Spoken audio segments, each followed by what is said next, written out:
Okay, so moving on.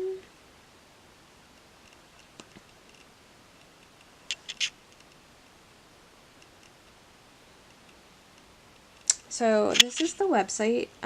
Sorry if you can't see it very well. I'm trying to like focus this, but so it just says that there are the 3 handwriting workshops that you have to do are pre-K readiness and writing, kindergarten through 5th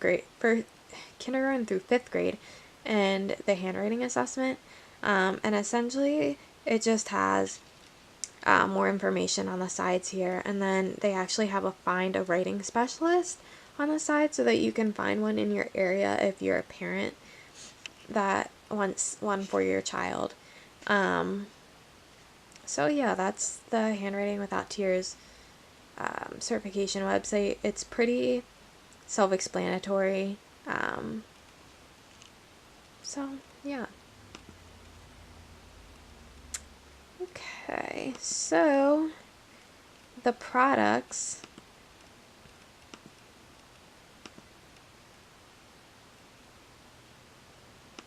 Sorry.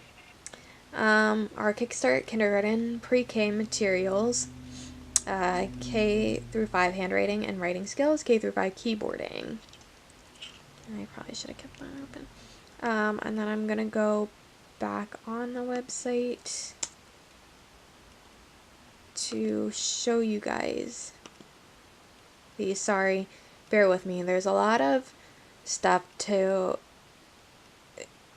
that goes with this, and it's kind of easier just to show the website rather than explain it. But this is the website.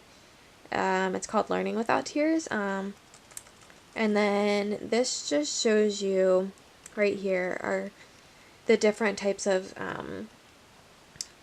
materials and workshops and stuff. So this is the pre-K materials. This is K through 5 handwriting and writing skills. And this is the K through 5 keyboarding. So they have activity books, teacher guides, hands-on materials, music kits, and more. So we'll just look to see what the pre-K has for our materials. So selecting a state. Whoops. We're in PA. I'm not really sure why it has you select a state. I guess by educational standards or something. I'm not sure. But this is just kind of all the materials that they have. So this is like a My First School book. They have just different workbooks. They have a transitional K classroom kit. They have just different language and literacy books. The wet to dry, like the OT teacher or the OT was talking about, where they do the sponge on the blackboard and then write over it with their chalk. The wood pieces, those are really nice. We had those for our learning disabilities class, and it was great because they were able to like form letters using these, and it's just like another way to form letters without having to write them, which kind of makes it more fun. This one's in numbers and math for pre-K. Matt Man hands. They have roll-a-dough letters, so you can like make letters with Play-Doh essentially. They have different books. The slate chalkboard, and then the blackboard with the double lines, and then the double line writer and chalk. So they just have everything. They have mix and make shapes. They have just so many different things to work with and to buy, which to me is nice, because if you have different kids in your class, like some kids might like some, one thing, and another child might like another thing. So it's kind of cool. And you can get this like caboodle kit. It is very expensive, I will say that. It's $1,200, over $1,200, but it has a lot of stuff that comes with it, and you can essentially teach like a lot of different kids with that. But I mean, a lot of the stuff on here is not unreasonable.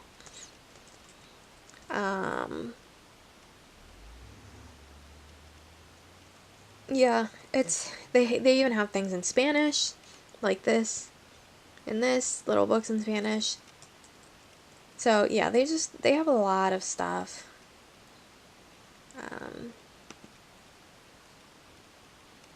So yeah, that was some of the products.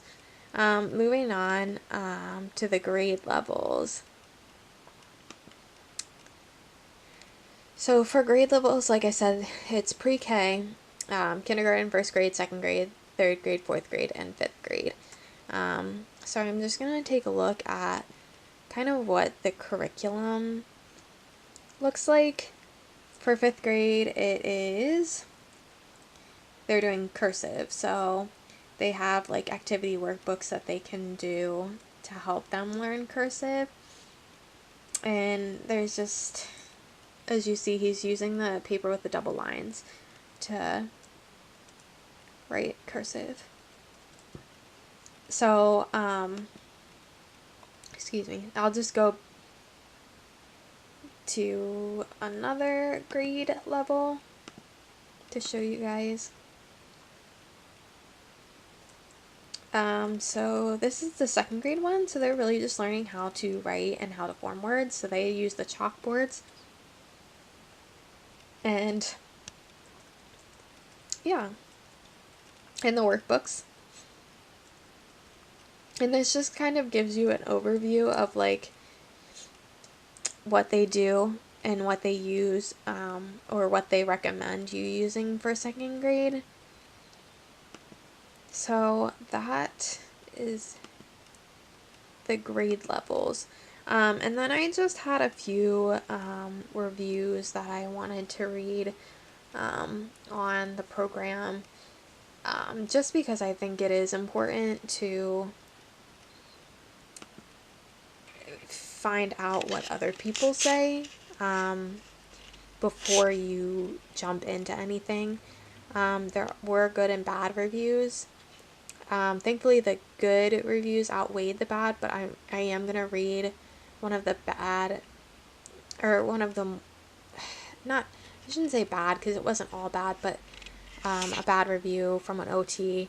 But I do have a good review right now from a special education teacher, and she said, "I am a special education teacher and have used this program for years. I've used the program with all different types of students from K through 5th grade with moderate to severe disabilities.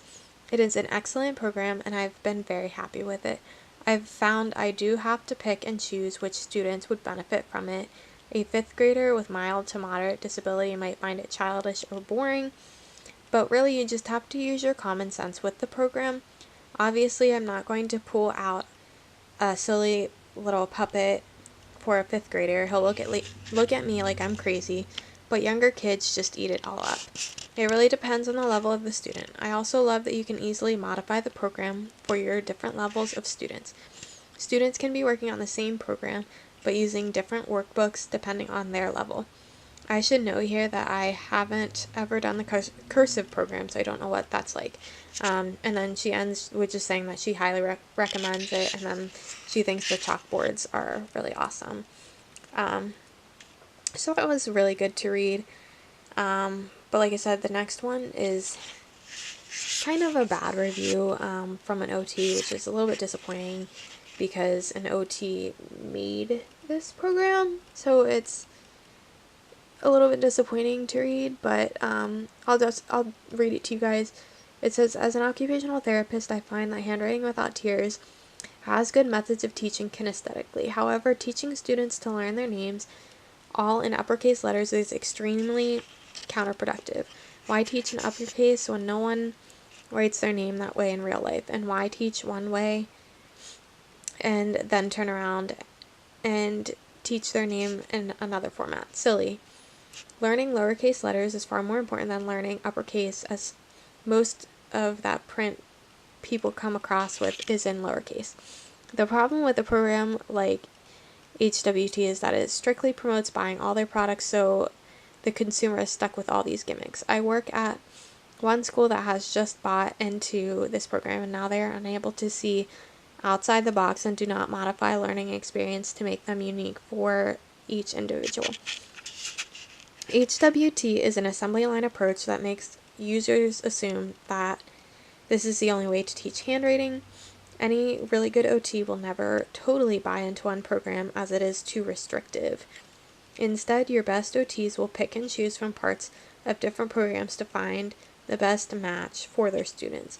Don't buy into one program, as it is a gimmick to make money.